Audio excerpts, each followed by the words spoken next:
Hai, balik lagi sama saya Radit. Di video kali ini saya akan menjawab beberapa pertanyaan yang saya dapatkan dari ada yang dari klien ya, ada yang dari subscribers. Saya akan jawab dan saya pikir ini bermanfaat untuk teman-teman ketahui ya. Pertanyaan yang pertama.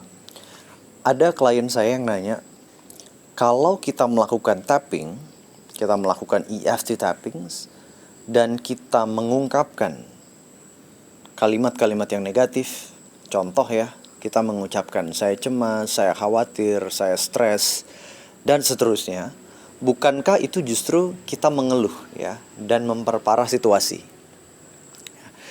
Jawabannya adalah gini teman-teman. Bedakan kita mengeluh dan kita sedang melakukan emotional release secara sadar. Ya.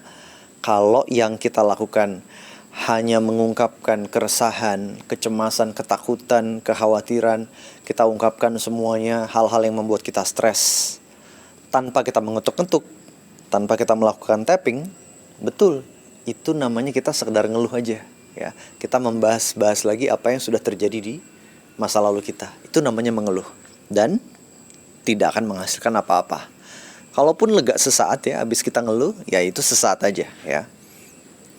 Tapi yang kita lakukan dalam EFT tapping itu berbeda teman-teman.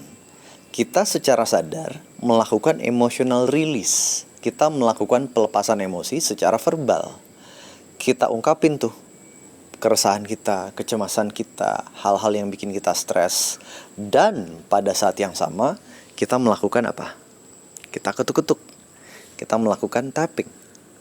Sehingga kita bisa menetralisir apa yang kita rasakan tersebut. Intensitas perasaan negatif yang awalnya kita rasakan tinggi, benar-benar stres, benar-benar cemas gitu ya. Begitu kita ungkapkan secara verbal dan pada saat yang sama kita melakukan ketuk-ketuk atau tapping ya di titik-titik meridian tersebut, maka intensitas emosi atau perasaan negatif tersebut itu berkurang ya. Jadi justru bagus sekali kita jujur kepada diri sendiri, mengakui, menerima yang menjadi masalah kita gitu ya. Kita tidak denial dan pada saat yang sama kita ketuk-ketuk. Dengan begitu emosinya jadi netral, perasaannya jadi rileks, jadi kembali tenang lagi ya. Itu pertanyaan yang pertama. Pertanyaan yang kedua, boleh nggak sih kita itu langsung mengucapkan sugesti positif ketika kita melakukan tapping ya? Jawabannya adalah boleh teman-teman ya. Meskipun prosedur standar dari melakukan tapping itu kita ungkapkan dulu unek-unek kita ungkapkan dulu apa yang menjadi problem-problem kita. Tapi bayangin kalau kamu bangun tidur di pagi hari gitu ya, dan perasaan kamu sudah feel good, sudah tenang, sudah relax, sudah happy gitu ya. Apakah kamu ingin melakukan tapping harus mulai dengan yang negatif dulu? Jawabannya tidak. Tugas kamu adalah lakukan tapping dan langsung mengucapkan sugesti-sugesti yang positif. Nah, hal ini disebut dengan positive tapping. Jadi kamu melakukan tapping sambil langsung mengungkapkan afirmasi, sugesti ya, atau self-talk positif yang kamu inginkan ya. Kamu ungkapkan tuh semuanya langsung ke kalimat yang positif. Dengan begitu emosi positif yang kamu rasakan itu intensitasnya semakin kuat. Kamu happy, tambah happy. Kamu udah tenang, udah damai, makin tenang lagi, makin damai lagi. Jadi jawabannya boleh ya, langsung mengucapkan sugesti positif saat melakukan tapping. Pertanyaan berikutnya, kenapa sih kalau kita melakukan tapping, kita udah tenang nih, udah relax, tapi kadang-kadang masih ada yang mengganjal ya. Udah tenang, tapi beberapa saat kemudian kayak masih ada yang mengganjal ya. Jawabannya sederhana teman-teman. Karena sadar atau tidak sadar, kamu masih memendam pikiran-pikiran atau perasaan yang negatif, yang tidak selaras dengan keinginan kamu.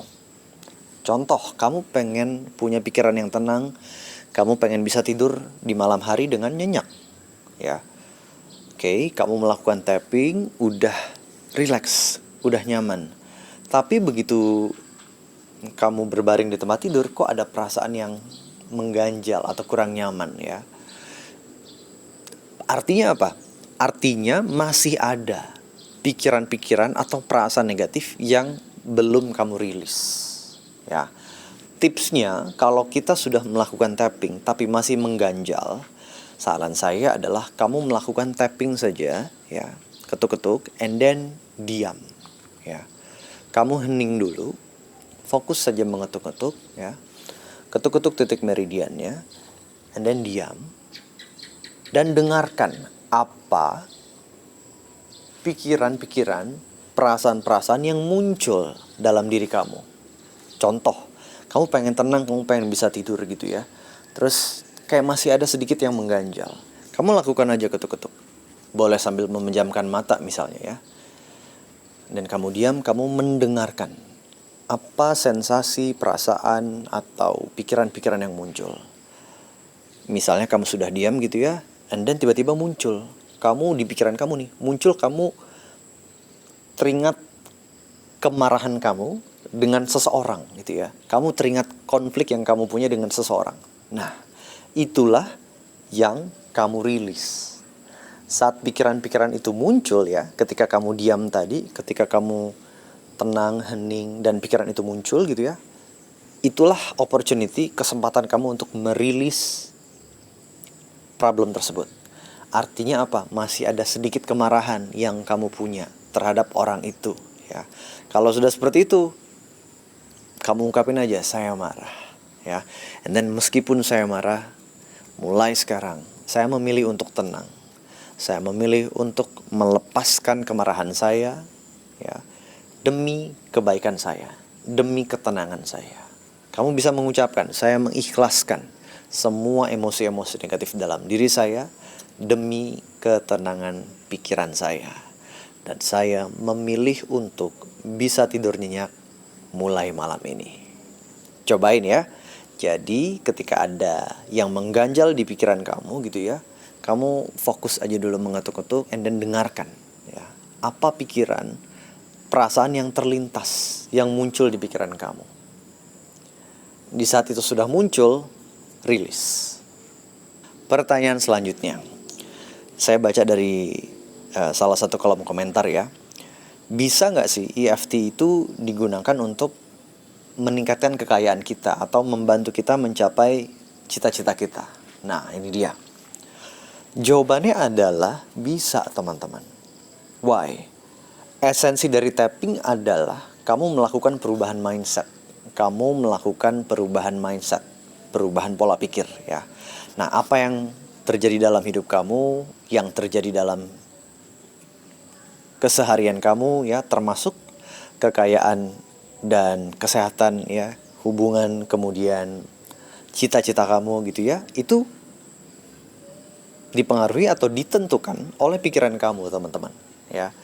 Ketika kamu memperbaharui apa yang ada di sini, apa yang kamu pikirkan, maka otomatis yang terjadi dalam hubungan kamu, kesehatan kamu, kekayaan kamu, maka juga berubah jadi lebih baik. Yang di sini baik, maka yang datang ke kita, yang kita tarik ke dalam kehidupan kita, itu juga hal-hal yang baik. Ya, jadi kamu bisa melakukan EFT untuk hal-hal yang sifatnya kekayaan, kesehatan, ya, hubungan, atau aspek apapun dalam kehidupan kamu. Ya, founder EFT tapping Gary Craig bahkan dia punya kalimat yang terkenal ya, yaitu try it on everything ya. Jadi coba aja lakukan EFT untuk hal apapun ya. Buat kesehatan, buat kekayaan, buat hubungan, buat tidur yang nyenyak, buat hal keluarga atau apapun itu. Kamu bisa coba try it on everything.